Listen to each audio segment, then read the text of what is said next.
A e dinit ju që ka patur lajme që Enver Sekiraqa ishte arratisur? Cili është synimi për këtë? Apo na thoni ju që Enver Sekiraqa është një person i keq dhe nuk duhet besojmë asgjë që ka thënë ai? Përgjatë së mërkurës, u mbajti curia e çështjes në rastin Thasi dhe të tjerët në dhomat e specializuara në Hagë, ku u planifikua për diskutimin e mbrojtjes lidhur me rrëzimin e akuzave të prokurorisë ndaj ish-krerëve të UÇK-s.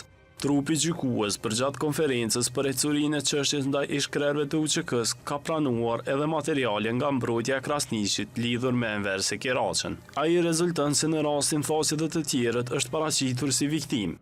Gjyqtari Smith përgjatë pranimit të provave materiale përmendi artikujt e mediave që sugjerojnë se Sekiraqa është i dënuar për vepra të rënda dhe është i arratisur nga Kosova. Në fund të tetorit të vitit të kaluar, Enver Sekiraqa u përmend edhe nga mbrojtja e të akuzuarve përgjatë dëshmisë së Nurettin Ibishit.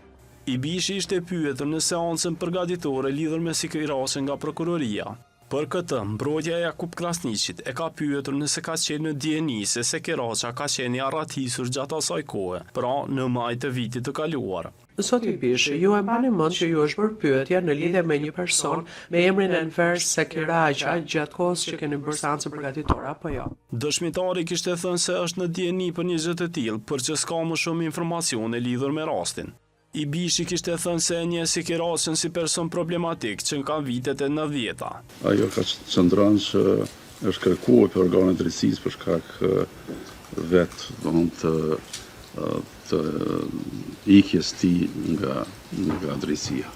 Këshilli gjyqësor i Kosovës e ka gjetur përgjegjës për shkelje disiplinore gjyqtarin Agim Kuqi, i cili ja kishte ndërprer masën e arrestit shtëpiak Enver Sekiraqës.